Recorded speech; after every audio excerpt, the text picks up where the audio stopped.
everything will change. After you listen to this geek history lesson on The Lord of the Rings of Power, because your geek history lesson is now in session.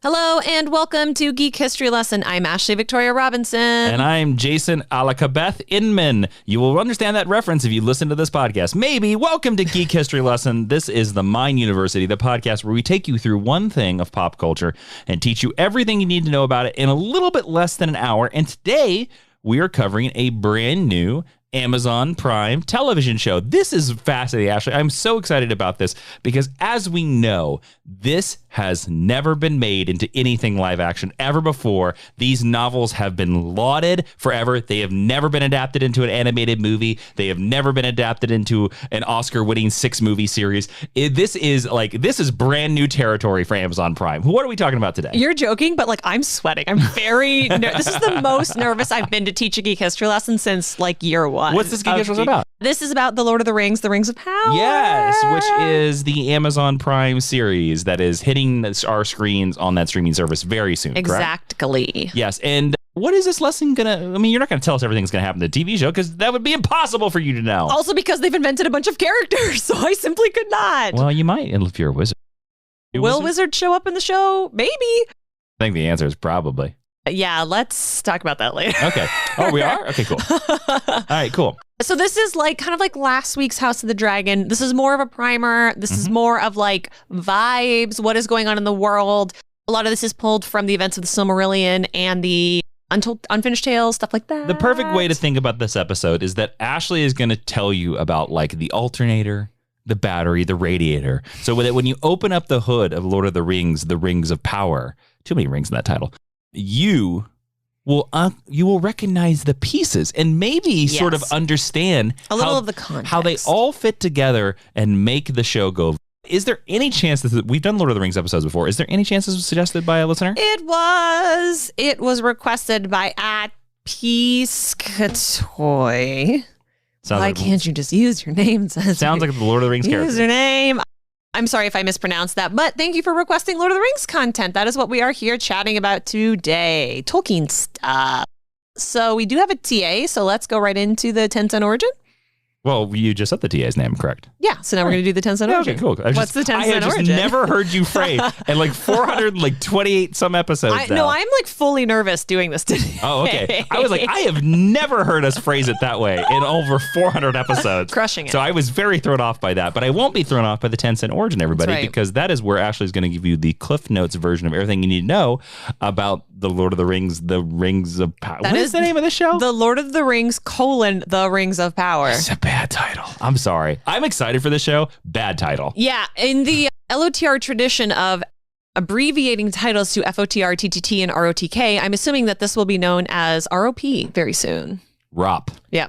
So, all right, Ashley will give you everything you need to know about ROP. There you go. Okay. Lord of the Rings: The Rings of Power is an Amazon Video, Amazon Prime, Amazon Studios television streaming action adventure drama fantasy show based on the Lord of the Rings and appendices by J.R.R. Tolkien. And it was produced and developed by J.D. Payne and Patrick McKay, who are also the showrunners. Woot. I also want to shout out the composers of this because the theme is being composed by Howard Shore, who also composed the movie scores. And The Hobbit.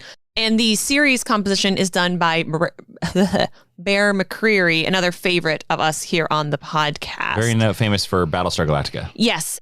It is set several thousand years before the events of The Hobbit and The Lord of the Rings. It is based on Tolkien's histories of Middle-earth and focuses on the events of the Second Age, the forging of the Rings of Power, the rise of Sauron, and the fall of the Kingdom of Numenor. Some of these things we have seen teased or in very brief representations in the Lord of the Rings films. Some of them are completely new events. And the cast includes Cynthia Addai Robinson, Robert Aramayo, Owen Arthur, Maxim Baldry, and more. Every English actor that you've ever heard of is in this show, it feels like. including some who I think might be cameoing from The Lord of the Rings. And it debuts on Amazon Prime on September 2nd, 2022. Even though it's only currently announced as being one season, I bet it was greenlit for 2 because that's how streaming usually works. That is correct. And that is your Tencent origin of The Rings of Power. Awesome. Let's move into the... Well, are we doing a meet cute on this one since the show hasn't even premiered yet at the time of this recording? You know, the show hasn't premiered yet. You haven't read the Silmarillion or... And I never will! or a lot of the appendices. So I kind of thought... I'm just not going to do it. I'm sorry. I kind of thought... I've read The Lord of the Rings. Yes, you have. And The Hobbit. Yes. I kind of thought, like House of the Dragon, maybe we could talk about some of our hopes and our dreams and our expectations, or maybe our thoughts when this was first announced. Okay, sure. I'm fine with that. So I am of the opinion... Inton Brago's fully eating while we're recording the podcast. I am of the feeling that I kind of think Lord of the Rings is adaptable into a television show. I do think there is a lot of material that you could follow up. There is the expectation of how do you match this to the power of these very iconic trilogies. And that is the big expectation of it. But I am excited for this show. I'm looking forward to this show. They have a high bar to clear. Incredibly high bar. Like 13 Oscar award winning series, 11 for a single film, like the most awarded film of all time. And as everybody knows, when you adapt something that is lauded, The Mandalorian had the same problem. People expect it to be a certain tone and a certain quality. And if it's not, if it's any different, the fans are going to riot. Now, I am not one of those fans. I'm willing to see. I think this world is very large. I think this world is very big. I think there's a lot of room for different stuff in Lord of the Rings. I am cautiously excited for this movie. Cautiously optimistic. Yes. How about you? Now, Ashley, as listeners know, you are the hardcore Lord of the Rings LOTR nut here. You are truly a hobbit. Ashley is really a hobbit, actually. I stole her from Middle Earth and I brought her over on the ship. When they went to the Grey Havens, the Grey Havens was actually North America. Canada, specifically. The Grey Havens is in London. We're going to talk about that later. Anyways, so Ashley, I will tell you, has been also cautious the entire time. Ashley, what did you think when you first heard about this? What was your initial reaction? No, thank you. That's what I figured it was. No, thank you. I worry about closed loop stories in long form adaptation as a rule. I really want to be optimistic and I really want to be open to this, but I've had the hardest time engaging in a detached way from all of the material that's come out. It's not set when I would have said a show. It's not exploring characters I would have explored in a show. I think it's a very short lead time up into the events we have already seen in this world. I think it is not separate. Of like 2,000 years? Yes. However, I know 2000, but these are all characters. A lot of these characters we have already seen. Sure. We have seen the end of a lot of these characters. It's so interesting that we're doing this episode right after House of the Dragon, because again, House of the Dragon has a 200-year lead time? 183 years. 183. This is 2,000 years. But this is the problem with prequels, right? And we saw The Hobbit run into this. I know this is a different team from The Hobbit.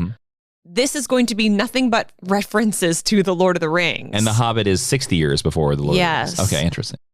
And that's what I fear this show is going to be. I really want to be able to engage with it and meet it where it is and see what is good and bad about it. But I think I would have been more enthused if it was the first age because it's more separate. But prove me wrong. Sure. Prove me wrong, Amazon Studios. I would love nothing more. I'm trying to go into it with an open mind. But like in full transparency, like I have struggled with the idea of the show since it was announced. Sure. So with that in mind, I think it's time for the History 101. The main meat of the lesson. Yay. Served by hobbits sometimes. Served by hobbits sometimes. And maybe sometimes the meat is hobbits. That's true. So we are going to dive deep into all things Tolkien and Middle-earth, deep into minor neuroses surrounding them in this conversation. But not deep into the mines of Moria. There are things there that should not be disturbed. High key, we are that's going true. to get We saw to a trailer. that. We saw a trailer and then we're going to see the battle. It is actually, we're going to use its proper name, Kazadum. And if you want more rabbit holes like this conversation, I just want to encourage you to check out this week's Geek History Lesson Extra over on the Patreon. We're going to get even deeper into my specific feelings about Lord of the Rings. We're specifically going to do what would Ashley's Ashley Victoria Robinson's Lord of the Rings TV show be. So if you want to hear her pitch, this is going to be fascinating. You'll probably understand why I'm not a showrunner if you listen to that show. It's going to be fun. I'll be swearing over there. Should I give you executive notes while you do that? Please do, in fact. That'll be fun. And if you want to hear other people's neuroses, we have like 3 extra bonus podcasts over there. We have videos. We have Jason and Jeremy John about Justice League, where they are their neuroses about superheroes. We have scripts. We have bonus art. We have a ton of fun. Patreon exclusive Discord. Access to our Discord, which is rife with Lord of the Rings content constantly. So just check that out. Patreon.com/Jawiin. Thank you to everybody who supports us over there. And yeah, climb down that rabbit hole with us. Okay, so the Rings of Power. I want to start by explaining to everyone what the Rings of Power are. Okay. There's a very famous poem. We all know it from the beginning of The Lord of the Rings. 3 rings for the elven kings under the sky, 7 for the dwarf lords in their halls of stone, 9 for mortal men doomed to die, 1 for the dark lord on his dark throne in the land of Mordor where the shadows lie, 1 ring to rule them all, 1 ring to find them, 1 ring to bring them all, and in the darkness bind them in the land of Mordor where the shadows lie. That is what the Rings of Power are. Mm-hmm. So that is what the titled rings are. That is what the title rings are. There are in Lord of the Rings Middle-earth mythology, there are several lesser rings which are referenced by Celebrimbor and Gandalf and some of the other characters. We never ever see them again. So that might have been something that Tolkien planted and meant to come back to and never did. Or it might be something that he was like, you know what? It's cool enough that you just know that there's more stuff out there. All total, there are 20 magical rings in Middle-earth. That's a lot. It is a lot, including the 1 ring of power. Okay. And they are all wielded by incredibly powerful characters. Okay. I'm tracking this so far. Rings of power held by powerful people. They were created by an elven smith named Celebrimbor. Celebrimbor is going to be in the Rings of Power. He's played by Charles Edward. Charles Edward. And they were forged by him and his good buddy, Anatar. Anatar. Jason, do you recognize the name Anatar by any chance? From me screaming about things? If I remember this correctly, Anatar is going to become Sauron. Yes, Anatar is young, sexy Sauron. And it's really important for you to know when you meet something like Lord of the Rings that J.R.R. Tolkien was a Catholic. And so that has a big effect. It's not a Christian allegory the way his friend C.S. Lewis's Chronicles of Narnia are, but Anatar is literally meant to be a representation of Lucifer. So he's beautiful, he's blonde, he's capable, and he's popular, and he falls from grace. And he learns how to forge these magical rings from his buddy Celebrimbor. Which is how he's able to form the evil ring later on. Exactly it. So interesting. He watches Celebrimbor forge 3 rings. They are called Nenya, Narya, and Vilya. Okay. Nenya goes to Galadriel. Who is Galadriel? Galadriel is the queen of Lothlorien. She is the lead of this show, and we saw Cate Blanchett play her in the movies. I knew who she was, listeners. I was just asking for you. Narya... Keep it secret, keep it safe.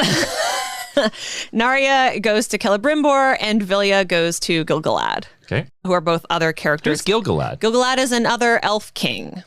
He is a character in the show as well, who we will see.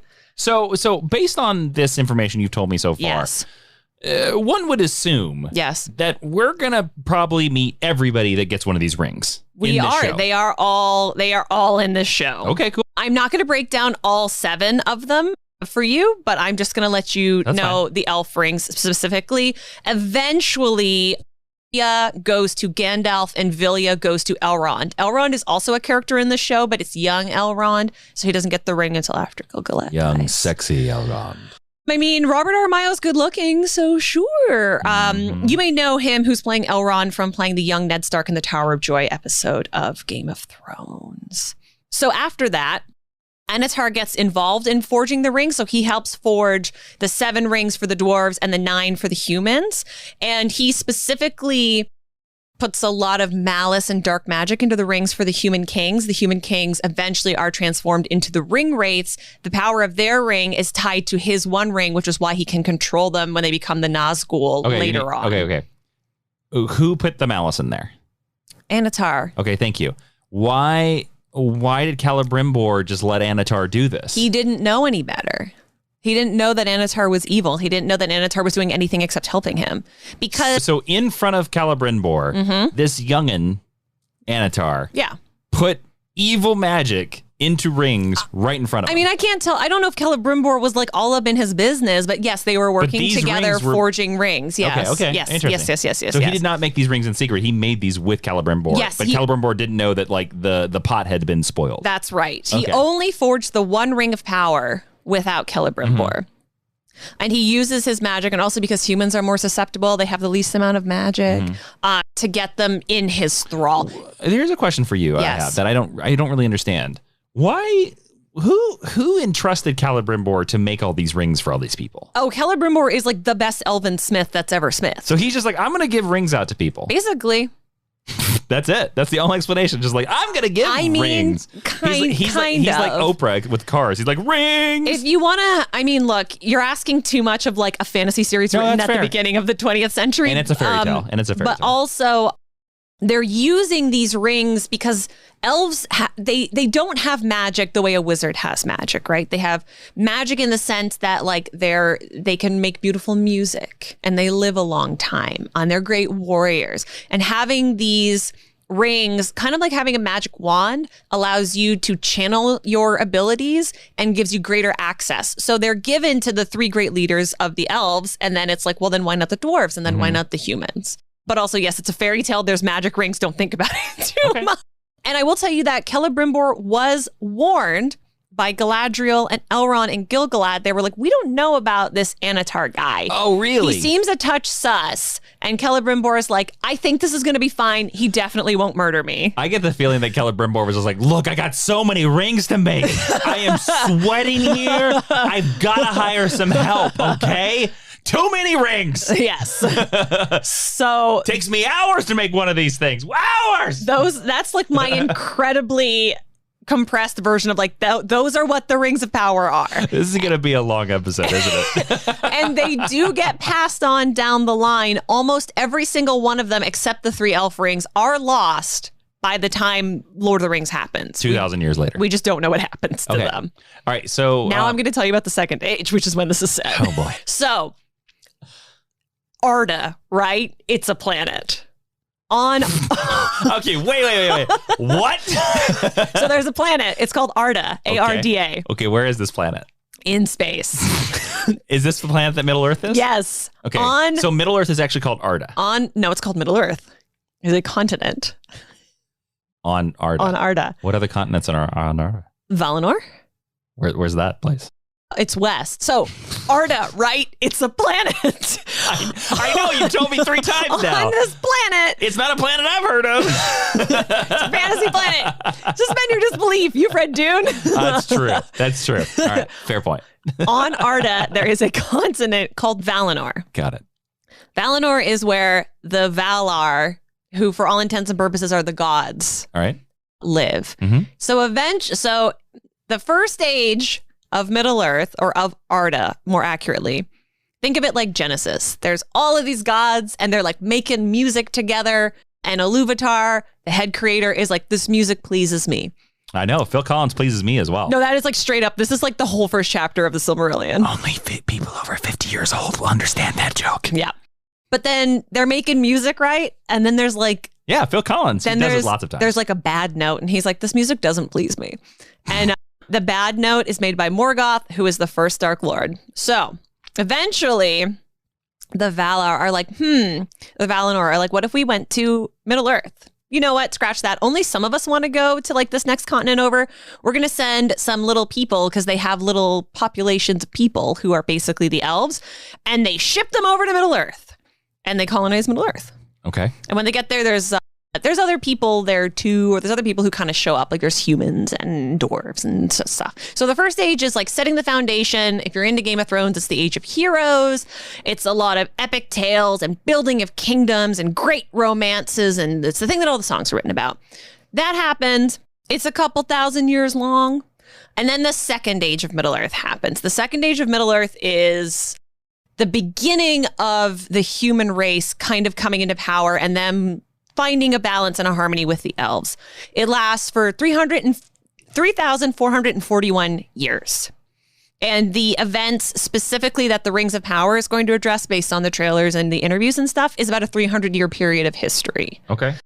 And it begins with the forging of the rings, and it ends with the last alliance of men and elves coming together to defeat Sauron, as we see in the beginning of the Lord of the Rings trilogy of movies. So the end of the Second Age is that giant battle that we see, basically with Sauron's death. That's exactly it, yeah. Yes. What ends the First Age, if I may ask? That's a great question. I don't know the answer. Oh, that's fine. That's fine. Okay. I didn't know if there was what was the signifier of that, too. Typically, it's like the fall of Gondolin and the rise of darkness. I'm certain somebody out there is screaming at us. It's fine. I did not think I was going to be able to ask you a question that you would know the answer to. Wow. Well, I prepped for the Second Age of Middle-earth, not for the Well, we'll First stay in the Second Age. Who cares about the First Age?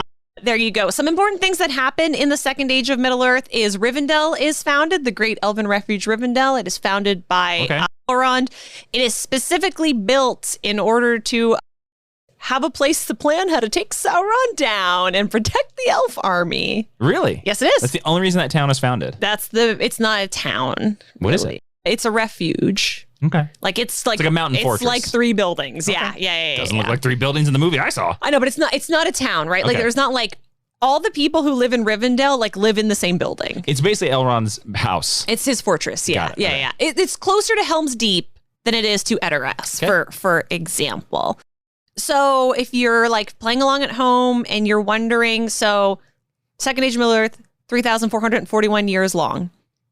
1,600 years into the Second Age is when they start forging the Rings of Power. Okay, so about the midpoint. Yeah, exactly. Okay, and so that's around when the show is going to be set. Exactly. Okay. I'm not certain if we're going to deal a lot with the forging of the Great Rings outside of a quick sequence. I don't know if it's going to be much past the pilot because there's a lot of human characters who will not be alive for another 2,000 years or so who are main characters of the show. Well, and then there's also the interesting thing, which, I mean, we know that, what's his name? What's pretty Sauron? Sexy Sauron's name?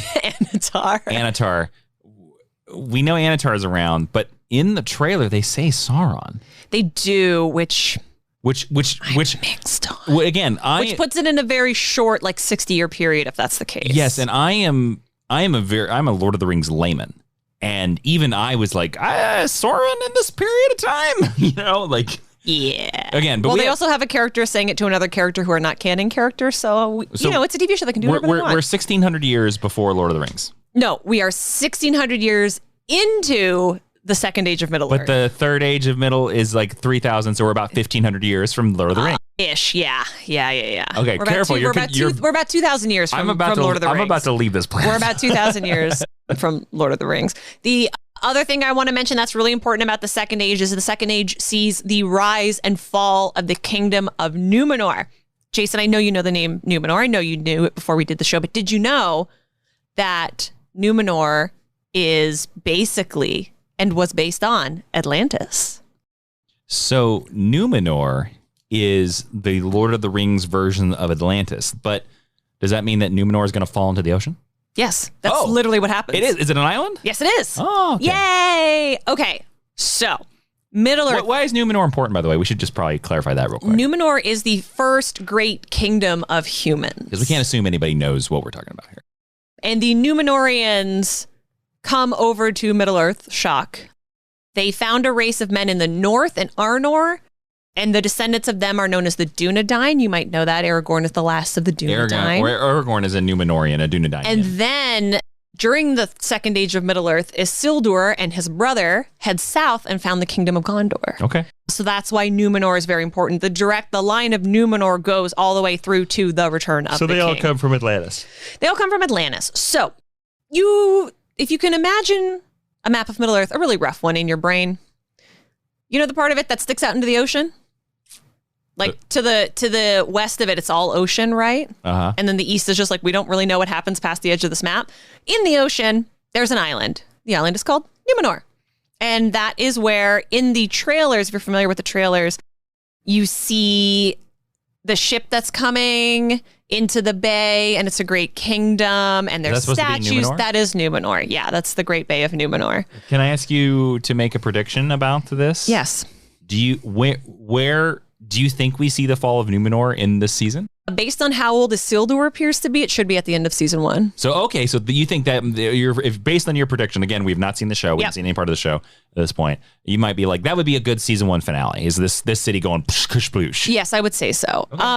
Again, to make the Game of Thrones comparison, think it's not quite old Valyria, but it's more like that. So that's how the humans, they come over and they sort of conquer their kingdoms in Middle-earth. Okay. They leave Numenor. So Numenor is this great kingdom. It is a water-bound kingdom. It's a little more like Lake Town from the Hobbit trilogy than it is like Minas Tirith, even though they directly go on to obviously found the kingdom of Minas Tirith. It is equidistant between Middle-earth and Valinor. It's about as far as you can go and still be considered in Middle-earth and not be crossing into Valinor, into into the west, as they say. So it's Hawaii. Kind of, yeah. If North America is Middle-earth.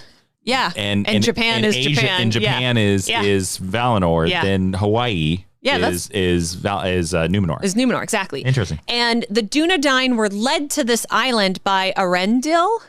You may recognize my bad pronunciation from the Galadriel quote, "Our most beloved star." Mm-hmm. So the light that Galadriel gives to Frodo to light his way is from the star that led the humans to Numenor. They Christian Bethlehem star. Right. They followed it. They found this island. It's super great. We love it. They build up this great kingdom there. They reign there for a really long time. And then, as always happens, bad seeds are sown, bad dudes show up. And Elendil, who you might know from the beginning of the Fellowship of the Ring, he's the old king who Sauron backhands and kills and his helmet falls off. Okay.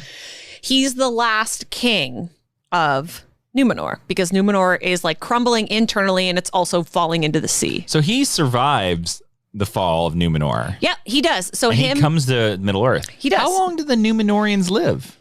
The Numenorians are he's not the first king of Numenor. He's the last king. There are kings before him. I get that, but like if he's 200 years, they are long lived.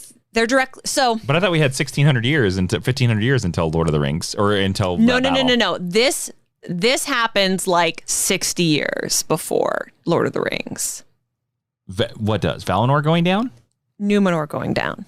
Really? I thought we were in the middle of the time period, the Second Age here. No, the middle of the Second Age is when they start forging the rings. Okay, so Valinor falling away happens post Rings. Numenor. Sorry. Happens. There's so many names of fake places. Happens, post the rings being made, yes. Wow, okay. Yes. All right. So, Numenor's falling into the sea. Elendil looks to his 2 adult sons, one of whom is Isildur, and he's like, you know what? We should leave.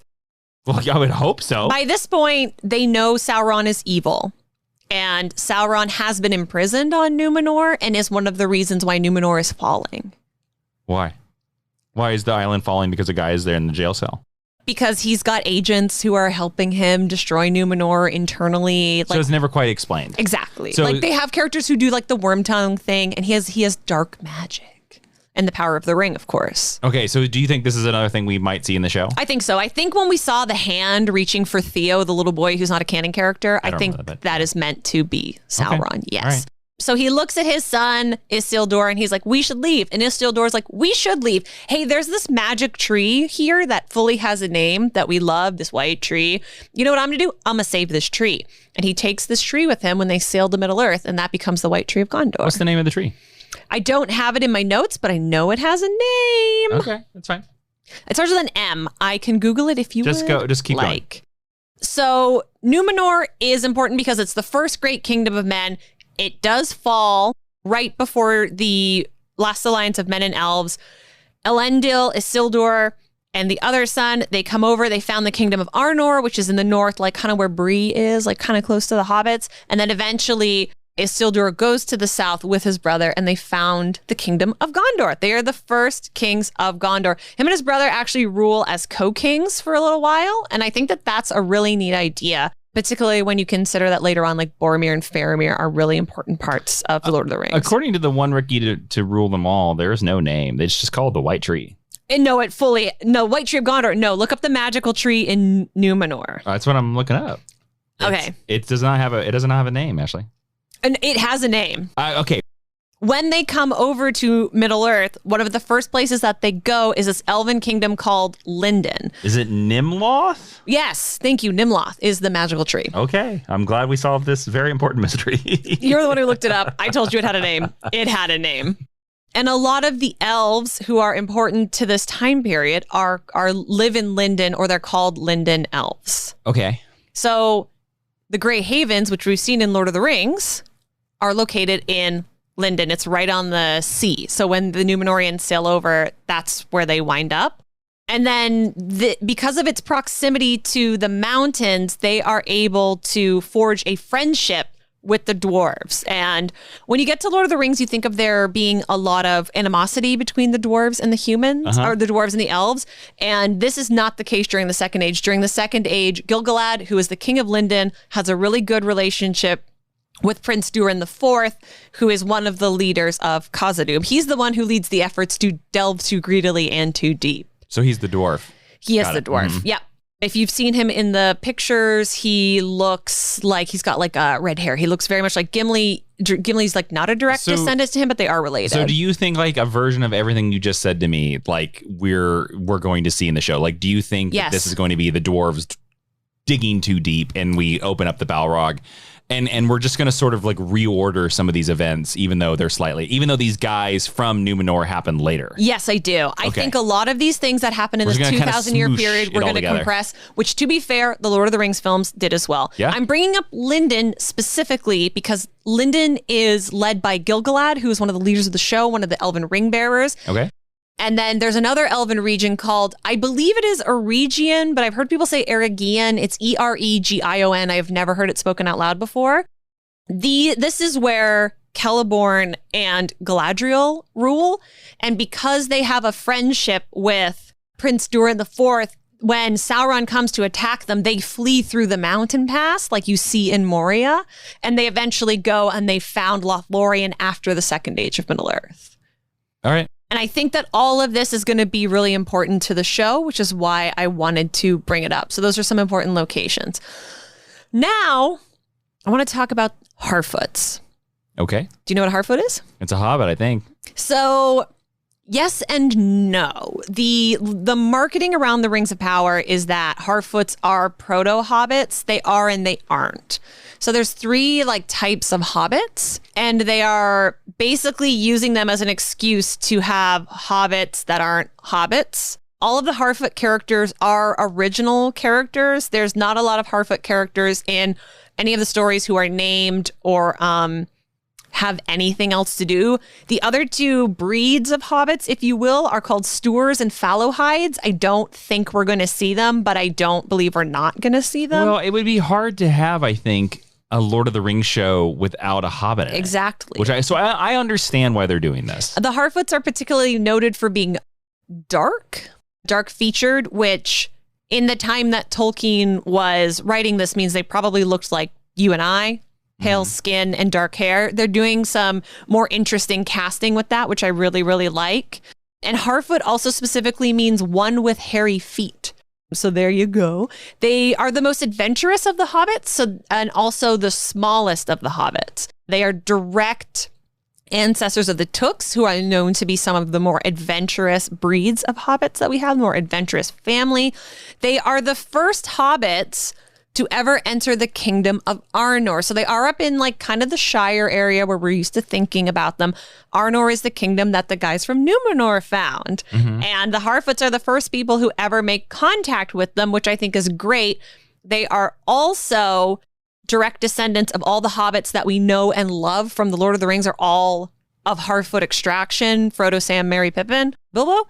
Do we ever, in any of the other extra material, find out whatever happened to the other 2 offshoots of the Hobbit peoples? The Harfoot peoples? Settle in the Shire. The Harfoots actually settle at Weathertop in Amonsul, where we see the hobbits light that fire in Lord of the Rings. That's actually where the Harfoots settle a little further away. But eventually all the halflings kind of come back together. They settle in the Shire because they're kind of removed from everyone else. And they just become known as hobbits. Hobbits is an extraction of the Old English word for rabbit.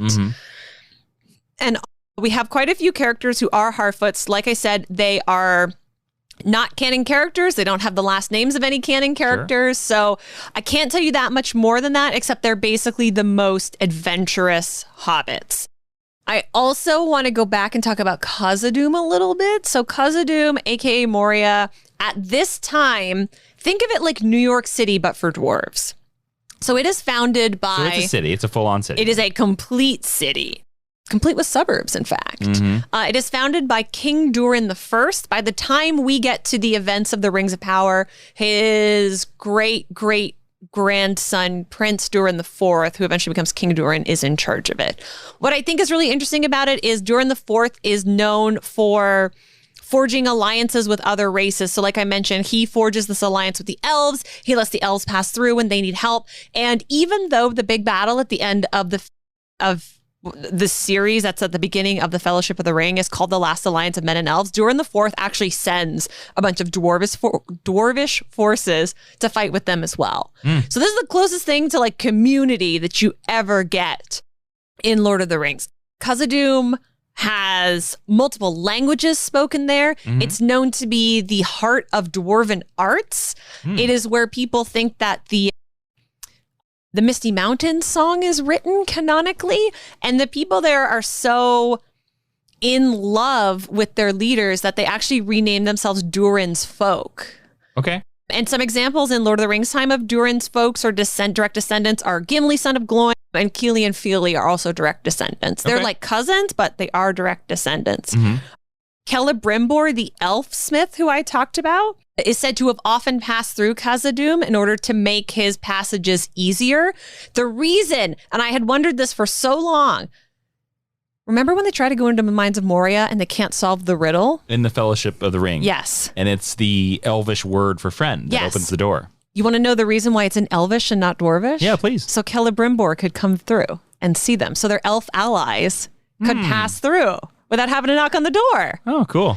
Because for ages and ages, I remember being like, but why? Why is there an elf word on a dwarvish city? Yes. And if you also consider the fact that Celebrimbor is this great elf smith, yes, he has lived longer than Khazad-dûm has been settled, but they are also the first people who mine and use mithril. He would have learned a lot of really useful techniques from that. Which it makes sense why he was the ring builder then. Exactly. He knew all this stuff. He knew it all along. And that's why I think there's a shot in a lot of the trailers where they're holding up a piece of metal, the dwarf characters, and they're in awe of it. I think that's them finding mithril for the first time.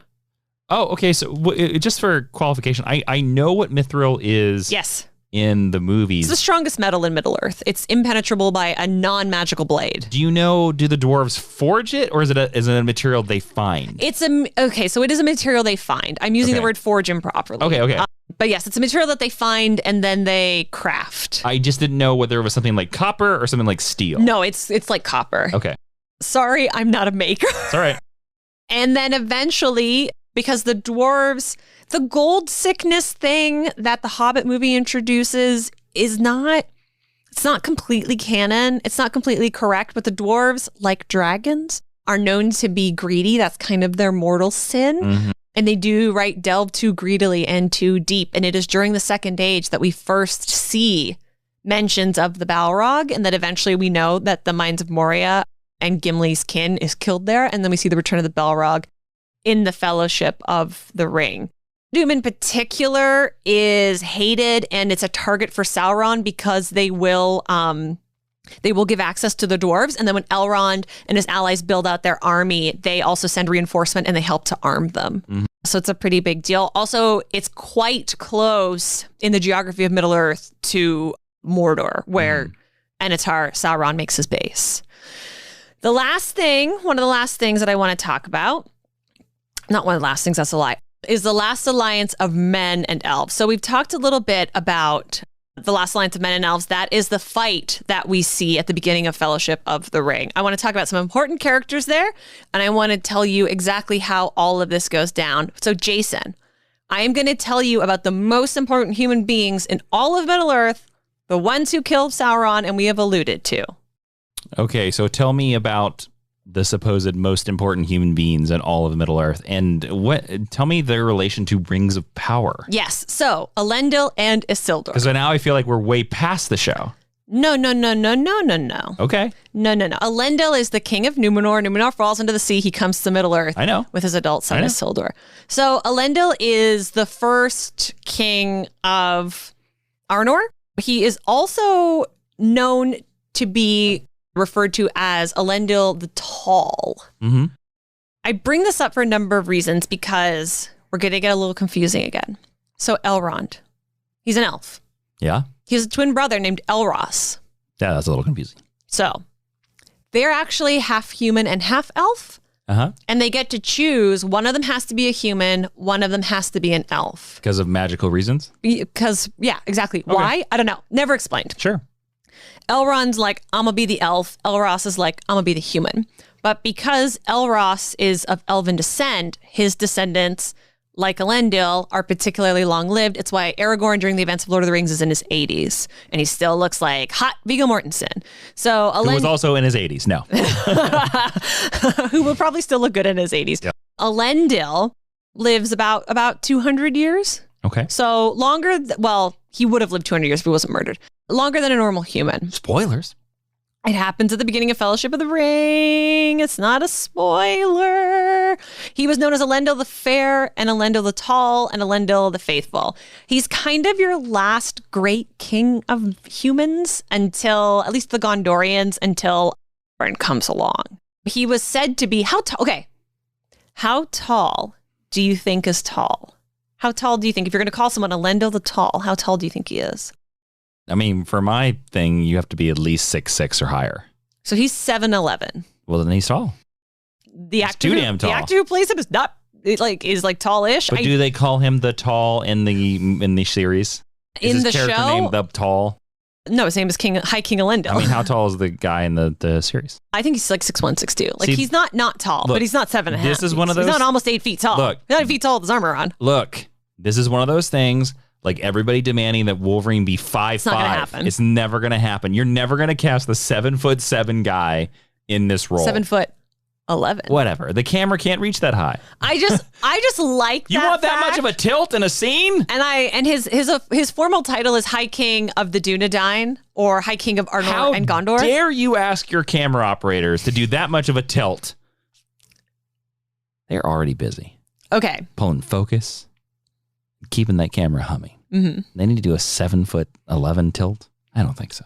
Also to Lord of the Rings, when we see the Fellowship stopping at the riverside and there's the two statues and they're holding their hands out. Yeah, who are those guys? Elendil and Isildur, these two guys. Oh, okay. So Elendil saved the human race from falling into the sea and drowning. Mm-hmm. Founds a kingdom, sends 2 sons to found another kingdom of human beings, and then leads the last alliance of men and elves, leads the final fight against Sauron. Do you know which elf he leads it with? Elrond. That's a lie. Elrond is there. It's actually the elf who leads it is Gil-galad, who's not in the Lord of the Rings movies, but is in the Rings of Power show. High King Gil-galad. Okay, that's fine. And Elendil is killed by Sauron. So is Gil-galad. So is Celebrimbor. So is pretty much everybody else in this show. He's killed by Sauron, but it is his blade, it is Narsil, that eventually cuts off the hand of Sauron. Isildur's. Or no, his dad. Yeah, because it's his ancestral sword. And Isildur, his son, is the one who does it. Isildur is super important because Isildur builds up everything that you need to know about Gondor. He brings Nimloth, the little baby tree, brings it over when his dad is like, you know what? I'm like really old. I don't super want to go over to, I don't want to go down and found Gondor. Him and his brother go, they found Gondor. He becomes the first king of Gondor. He plants the tree. It turns into the White Tree of Gondor, which is the very popular image of Gondor specifically. And he also is responsible for the greatest fall in all of Lord of the Rings history because he is a human being and he is weak, so he doesn't destroy the ring. Fun fact, I just want to say that Nimloth actually is not the true White Tree of Gondor. I've been doing a little bit of research here at the TolkienGateway.net. And it says officially Nimloth was the white tree which grew in the king's court in Numenor. It was cut down at the instigation of Sauron, and its wood was used to light the first flames in the fire of the new religion which worshipped Melkor. However, the night before, Isildur took a fruit and planted it in secret. That fruit that grew into a seedling that Isildur carried to Middle Earth. That seedling was planted in Minas Ithil, before it was destroyed into the end of the Second Age, and that is the seedling that grew into the first White Tree of Gondor. So a seed from Nimloth. Nimloth Jr. Wow. is the White Tree of Gondor. Can I ask you a question here? Yes, of course. And I'm certain I'm going to say all the names wrong. It's fine. Celebrimbor. Yes. Is the guy who taught young, sexy Sauron. What's his name? Anatar. Anatar. I keep wanting to say Anthrax. Anthrax? Anthrax. The band and the poison. He taught, what's his name? What's young, sexy Sauron's name again? Anatar. Anatar. He taught Anatar how to make all these young, sexy rings. Yeah. Right? Yep. How did Celebrimbor die? Celebrimbor is tortured and brutally murdered by Anatar / Sauron. Why? Because he's evil. Just cause? Kinda.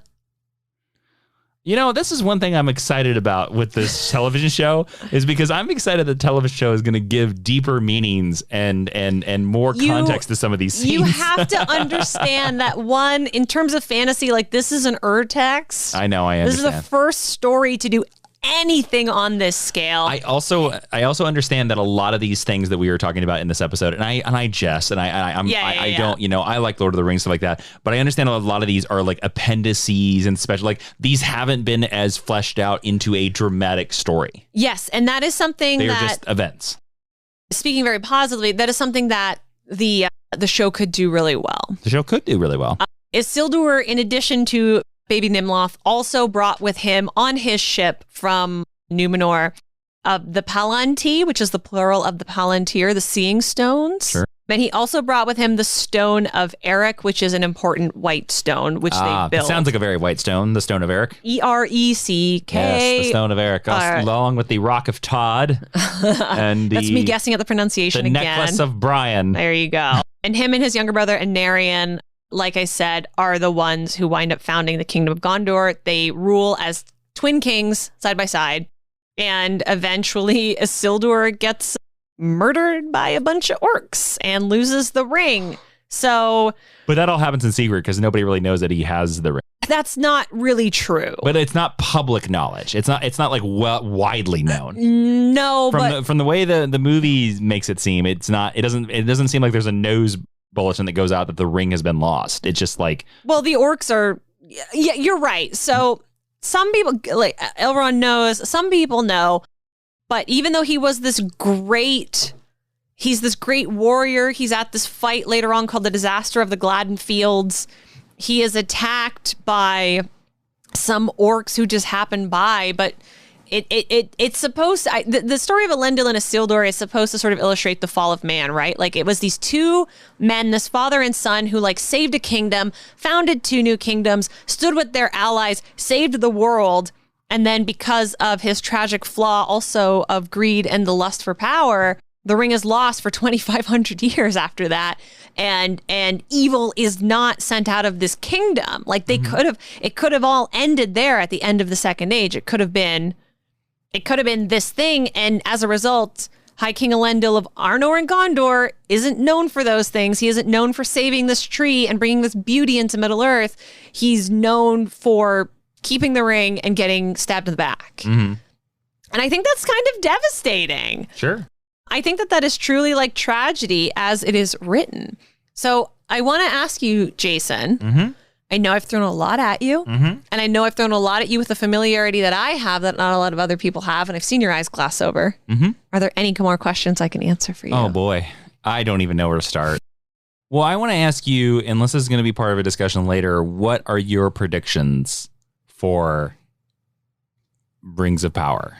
So based on what you know and based on what you've seen from the trailers, and again, at the time of this recording, we have not seen anything. We don't know anything about it, but I'd love to hear like what are some guesses you have. So to take everything that I have talked about here and cram it into one prediction, I think we're going to start with a voiceover, as every trailer. Well, we don't have to get that specific. And the first Lord of the Rings is happening. More concerned in general, but sure. I think we're going to see the Second Age of Middle Earth in a montage, and I think we're going to see how beautiful and prosperous, and look at these humans and these elves, and we're living together, and it's great, and oh, look at Lindon and Region and Kazadum, and like look at how great Arnor and Numenor, so great. I think we are going to see the forging of the rings, and I think we're going to see seeds of doubt planted by Galadriel and Elrond about like, Anatar is kind of suspicious because also, here's the thing about Anatar. Anatar has been around since the first stage of Middle Earth. Anatar was Is Celebrimbor, what was his name? Celebrimbor? Has he been around since the first age? Yes, he's quite old. Okay, interesting. But Anatar has been fully evil. Anatar is a name that he makes up in the Second Age so that nobody knows that he studied under the other Dark Lords. What was his name before Anatar? Sauron is his actual name. Oh. But Anatar is this like persona that he puts on to get close to the elves to learn how to overcome them. Oh, okay. So that changes everything here. I wish you'd led with that. I'm sorry. Dear God. Because like I was sitting here the entire time being like, how do these people know the name of Sauron if he's not Sauron yet? And it's like, oh, if Sauron's his real name and he put on a fake identity, then I now know why they would say Sauron. To me, see, that was the thing where I was like, they are connecting this too much to Lord of the Rings. See, it makes them smart actually. So they don't know that Anatar is Sauron. They don't. Man. But some people suspect it. I think I'm going to be rooting for Sauron here. Like Anatar, that's a smart plan. Because he worshipped this other guy, because we've done other podcasts. Melkor, yeah. Melkor was like, who's the original Dark Lord. Well, Morgoth is the original Dark Lord. Yeah. But yes, Melkor is the original Dark Lord of Middle-earth. Okay, so one thing that was not clear at all is who do you think, so during Rings of Power, you think, are we going to be spending a lot of time with Isildur and his dad? I think... Who are the humans you think we're going to spend the most time with? Oh, it because there's these original characters who I think are going to get. Well, but besides the original characters from the Tolkien materials. It has to be Isildur and Elendil, and then Isildur's wife, who's played by Cynthia. Okay, and you think, Mithiel. and your prediction also was that you think we're going to see, I forgot the V-named island. Valinor. No, Numenor. I don't know. Just tell Numenor. me. Numenor falls into the ocean. You think that's the season 1 finale? I would do it as a season 1 finale. Also, we see a lot of them on ships. Which is not like they couldn't be on ships, but the biggest thing about them being on the ships is they go and found Arnor. Do you foresee most of the series taking place on Numenor? Most of the series? Most of this season, the first season. The season, yes. Okay.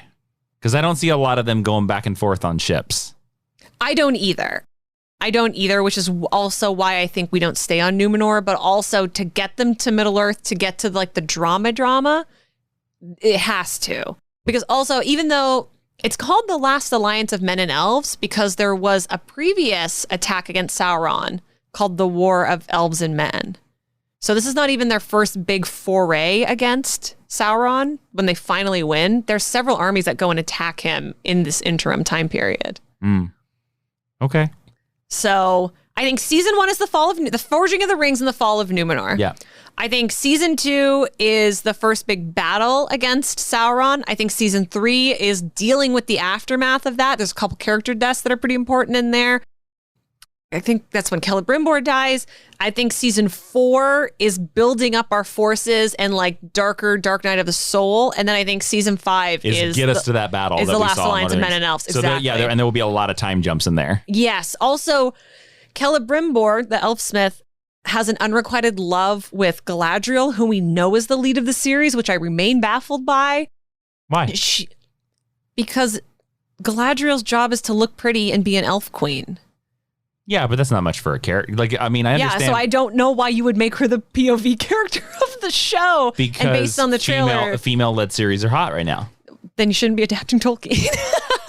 I hope to be convinced on it, but to me, it is so antithetical to who Galadriel is. Galadriel's power is love and light and music and all of these sort of elvish values. It's not running around fighting sea monsters. Well, this is the thing where I would say this is an adaptation. Yes. And I understand how much you love this material. Yeah. But I would say like this is the idea of like, you got to stretch some things. You got to change some things. If she was literally not named Galadriel, I wouldn't have an issue with it. My issue is her name is Galadriel. They were always going to name her Galadriel because of the connection to Lord of the Rings. I do hope that we get Celeborn. He hasn't been named. I do hope that we get him. But she does. So Celebrimbor is in love with her, but she marries Celeborn instead. So we don't know that Celebrimbor is in this show? Or we do? No. So Celebrimbor is the elfsmith. Galadriel's husband's name is Celeborn. I know it's confusing. I don't know if her husband is in the show. He's not one of the named cast members. I hope he is. Also because the age difference between the two actors playing Celebrimbor, the elfsmith, and Galadriel is like 20 plus years. So they might cut that romance completely. They might, or they might go for it. I'm also super nervous that because she is closer in age to Robert Aramayo as an actor, that they're going to do a Galadriel Elrond thing, and Elrond marries Galadriel's daughter. There, I'll put Celebrian, who is Arwen Elrond, Arwen Eladon and Elrohir's mom. I'm going to put money on that. That's exactly what they do. I'm going to be so livid. Yeah, that's all my questions. Okay, great. Are you excited for the show? I want to be excited for the show. Okay, but like you're going to watch it. Like I am going to watch it. Like here's the thing. Ashley, let's just say this to our listeners. And listeners also, I apologize because I certainly there's a lot of like Lord of the Rings nerds. Again, I've read the books, but like I've never read the Silmarillion. I will never read it.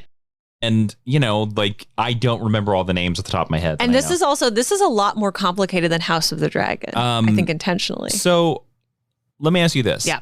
Are we going to watch this show midnight, the night it drops? I don't watch anything at midnight. But I'm just saying, this is Lord of the Rings is your thing. No, I'm not watching anything at midnight. You heard it there, folks. Absolutely not. So if you want to get mad at a Lord of the Rings fan, get mad at Ashley.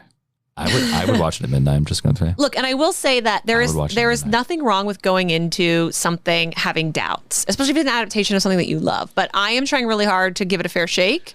And I am trying really hard to engage with it. And like, I can have issues with like the Galadriel thing. I can have questions about why we have so many original characters when there's 100,000 Tolkien characters. Mm-hmm. That doesn't mean it's bad. It doesn't mean anyone's trying to hurt me in particular, and it doesn't mean that it's the wrong choice. I hope that I come out of it loving and understanding every choice that they've made. Mm-hmm. I will just say that I don't think there's anything wrong with that because I was concerned about the Captain Pike show. I was concerned about Strange New World because I was like, how do you do a prequel to Captain Pike? Yeah. And I enjoyed it. So I think that's a fair thing. All right, cool. Let's move on to the recommended reading then. Yeah, what's that? That's where if you go over to geekhistorylesson.com/recommended reading, Ashley's going to give you some books that you can check out if you are confused about Valinor, Numenor, and Celebrimbor as much as I am. Book recommended reading is super, super simple. I have put up a collection of all of Tolkien's relevant Lord of the Rings, Middle-earth related work that you can get your hands on. I'm also going to recommend that you check out the original Lord of the Rings film trilogy because oh boy, do I believe some of these actors are going to be making cameos. And that's all that I got. That's all that I got for you for your recommended reading. Cool. Now we're going into the honor roll where listeners, if you go over to Apple Podcasts and you leave us a 5-star review, we will read your review on the air. Who's joining the honor roll this week? So the first person joining is Terrence_W, who says the most accessible, informative, and fun comic book podcast available. In a sea of comic book podcasts, Geek History Lesson stands as the most fun and accessible one of them all. Jason and Ashley both clearly love what they do, have the time of their lives on this podcast, and are able to articulate even things that they don't like with wit and emotional intelligence. Thank you. Highly recommended listening to this with your non-geeky friends and significant others as well, as they will be enthralled by Jason and Ashley's contagious energy. Yay! There's our applause. So apologies. A little delayed. And they are also joined by Real Superman fan who said, Jason made me do it. As the pandemic left me working from home in 2020, my dog became spoiled by numerous walks. During these walks, I started listening to podcasts. Geek History Lesson popped up when I searched for comic book podcasts. The first episode I listened to was The Addams Family. Wow. I've been listening for the last 26 months and never felt the need to review. But by golly, as I listen to these two talk about the 40th anniversary of Conan movies, I have to speak up.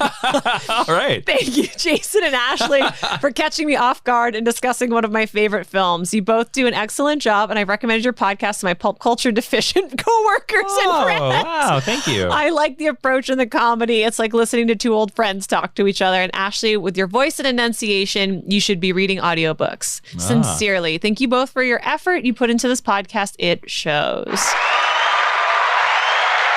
Well, thank you, lovely people, for joining the honor roll this week. Welcome into the Teacher's Lounge. Inside there, Largo Brandyfoot has left us some amazing bubblegum pie. Don't ask me why they made a bubblegum pie. Wow, Brandyfoot, good pull. Largo Brandyfoot. I'm looking at the cast list right now. Yeah. Not a canon character. Who cares?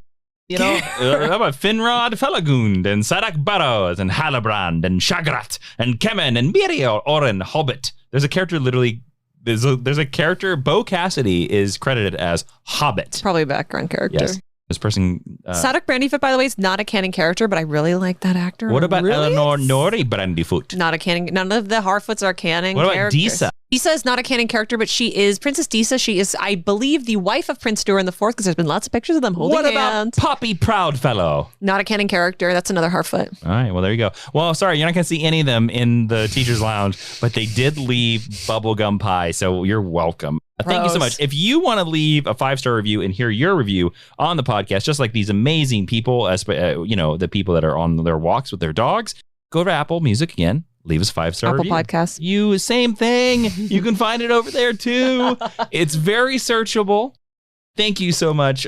As well, don't forget to subscribe and download to our podcast, all the places you can find it. Ashley, where can they find Geek History Lesson on social media? You can find us at geekhistorylesson.com/blog. Please check it out. We have new blogs each week. You can find us on facebook.com/geekhistorylesson, on instagram.com @geekhistorylesson, and on Twitter @GHL Podcast, because Twitter has character restrictions. Go find Ashley on Instagram and Twitter @Ashley V. Robinson. Find myself on Twitter and Instagram @Jawiin. That's JAWIIN. And now we are to #stick around. Look, that's the best sound effect I could pull, because I am asking our Geek History Lesson listeners right now. I want one of you to make us a sound effect for #stick around that I can play on every episode. Until then, I'm going to play bad sound effects, but I want a short 30 seconds or less. Don't make it a full 30 seconds if you don't have to. Short sound effect to play when we get to #stick around. The person that does that and emails it to geekhistorylesson@gmail.com will get sent a Superman mystery package. That's right. 3 cool action figure / toys of Superman-like ilk will be put into a package and sent to you. Now, of course, I will only send it to people in America, in the United States, because international postage is very expensive. But international listeners, if you want to send it a sound effect as well, I'm welcome to try it out. And I'll email you some digital comics. Here, or we'll email you a thank you video. There you go. Something like that. But I need a sound stack around. I am so confused on names right now, Ashley. I'm like sorry. lost in a sea of Numenorian brandyfoots and fellogoons and proud fellows. What is our #stick around discussion for today? Okay, Jason, you are the casting director on the Lord of the Rings Power. I bet you we can figure out who that is. Hold on a second. Casting director, Lord of the Rings, Power of the Ring. The Rings of Power. I'm sorry. Look, I am excited for this show. That is a terrible title. Yeah, they should have just called it The Second Age. That would be a good title, actually. Thank you. Let's figure it out. I'm sorry. Here we go. All right, I am the casting director. I will figure out who the real casting director is, and I will pretend to be that person. We have enough dump trucks full of money for one cameo from the Lord of the Rings or Hobbit trilogies. Woo! Who are you giving it to? Well, obviously, as the series casting director, who could be Kirsty McGregor, Theo Park, or Stu Turner. My first choice as this amalgamated. And I'm not saying they have to reprise their role. I get to bring one person and they don't have to play the same character. They can play a different character if you want. Okay. Because otherwise, your only option is like Gandalf. Well, my obvious answer is Gandalf. Yeah. I want it to be Gandalf. And Ashley, Lord of the Rings expert, Gandalf is walking around at this time, isn't he? Yes, all of the Astari are here. I really hope we don't see Gandalf. And he looks like he would, right? He always looks the same. He never ages. He's got a great line, which I believe is only in the extended version of the films, where he says, I was cursed with the aches and pains of this body. Mm-hmm. It would be Gandalf. Because I think anybody else, one, I think your audience is automatically going to be like, huh? Yeah. And two, I just think when I think Lord of the Rings, I think Gandalf. Mm. He's the character. It's him and Frodo. And I know Frodo's not alive. Well, yeah. So, yeah, it's Gandalf. I would pay all the money in the world to get Ian McKellen on this thing. And to be honest with you, I am not convinced that he's not in it somewhere. Same. I don't want it to be him. If we're going to see the Astari, I would rather see Radagast? No, the red and the blue, the two who are not named, right? They are named. I just don't know them off the top of my head, but they ambiguous. So the only thing that you really read about them is that they go east. That's it. But they don't tell you where east they go. So there's no reason why they could not also be hanging around They couldn't have been there during the LotR and like Paladin or something like that. I think it's Paladar. I just lost it. The page refreshed on me. I'm sorry. That's okay. It's Aldar and Paladar. There you go. Yes. Oh, Palando, yeah. Am I saying that wrong? Yeah. Okay, sorry. I would like to see them. That'd be fun. Because to me, it's adding something to the universe. Can I? Yeah, there absolutely could be wizards. Because you said they're orange and blue? Blue and red. Blue and red. All right. So I want to ask you this question, then I'm gonna follow up the same question you gave me. Okay. So let's say it's the orange and blue wizard. Red and blue? Red and blue. Red and blue. My mind is orange. mush. My mind is mush. Numenor? What planet are we on now? Arda, it's a planet. Aldaris? Arda, it's a planet. Okay, you're the casting director. You're one of the three amalgamated. I want to be Stu. Okay, you are Stu Turner. Great. Stu Turner, by the way, let's see what else Stu Turner has worked on. I'm certain he's a talented fellow. Stu Turner. Oh, wow. He worked on Hunt for the Wilder People. Wow. So I picked the Kiwi casting director. And Cowboy Bebop and Sweet Tooth. Yeah. Ash versus the Evil Dead, Jojo Rabbit. He's a talented fellow. Well, I picked a good one. You did pick. Hello, so Stu. I'm Stu. All right, Stu. Who do you cast as the red and the blue wizard that will give you the same type of feeling that if an audience looks at it of, I forget the Eighth Doctor and Ian McKellen. Sylvester McCoy, thank you. Who would you cast in this series as those two? Because if I'm the executive, I'm like, I want somebody that gives me that feel. Jared Harris. And I would love one of them to be a lady. A lady? Yes, let's make a lady. I don't care if that's not the truth of canon. So give me who is the Jared Harris lady. Because I want one of these wizards to be a lady. Jared Harris. That's a great choice. And Shoriag Dashlu. Whoa! All right, accepted. And also, they're on sci-fi TV shows, so I know we can afford them. Yeah. Great choices. Thank you. I know they're not classically ladies, but I'm sorry, like in this. I was definitely going to try and cast a person of color because I will give it to Stu and the rest of the casting. They've done a really great job at bringing diversity into a ethnocentric world. Okay, so now the follow-up question to you: you get to cast one person from the original trilogy. Who is it? Yeah, so Gandalf is the obvious choice. Yeah. Or Radagast. Please take the bird poop out of his hair. Like, you did him so dirty with that, which is why I balk at that, of course. Obviously, Christopher Lee's dead, so I think out of respect, we don't bring Saruman back. I agree. I would say don't see Saruman. So to me, the fun thing to do is to bring back Sean Bean and to make him a king of Numenor. Interesting. So to make him like a distant ancestor of Boromir. Yeah, because I mean, Boromir and Aragorn are also very distantly related. Interesting. That's what I would do. You'd almost get double the bean because the bean. Well, the gentleman who's playing Elrond in this was young Sean Bean. Oh, that's in Game true. of Thrones. Yeah, Robert Armayo. You're almost getting double bean here. That's cute, but then that's fun because then you whack them together in an interview.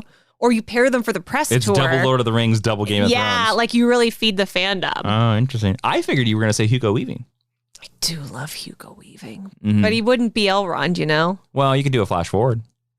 Yeah, but also Robert Armayo looks nothing like him. That's fair. I mean, lots of other casting things have the young person, the old person has looked nothing like. I know. I really love, the older I get too, the more I appreciate what Hugo Weaving brings to Elrond. Like I'm super attached to that version, so... I like Robert Aramayo though, and he's proved that he can handle like fantasy stuff and stuff with like a lot of mythology. So I really hope he's good. So to finish this off, how excited? Stick around of all time. How excited are you to see Amond Weaver as imprisoned farmer uncredited in one episode of Lord of the Rings? You know, I think Power of the Rings. Rings of Power. I think he's really going to knock it out of the park. Let's see what Amond. Is he cute? Does he have a nice headshot? I think he's he's a black and white headshot. Actually, no, he has a pretty good headshot. Amond Weaver right here.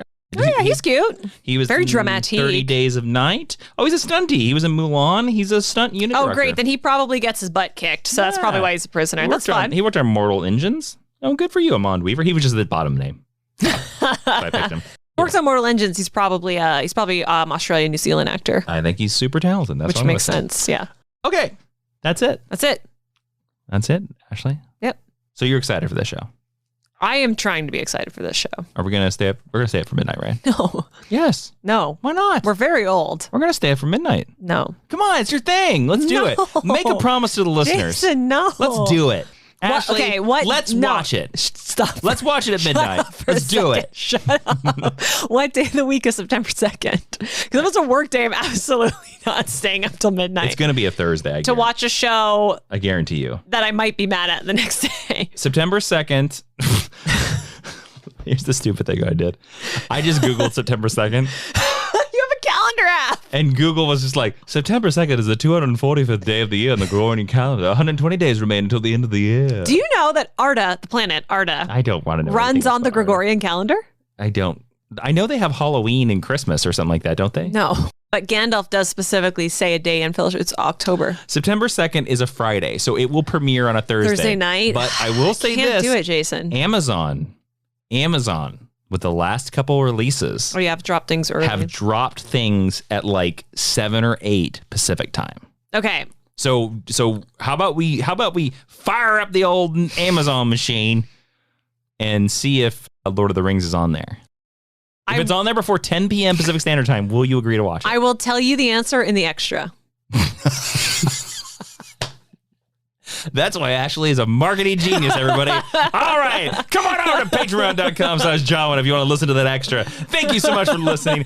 Geek History Lesson. This has been an amazing podcast. I am Jason, the Gregorian calendar. I Googled it. Inman. Oh, boy. I'm Ashley Victoria Ross. And Professor Ashley on whatever Arda planet we're on. Please dismiss this podcast. Class is dismissed.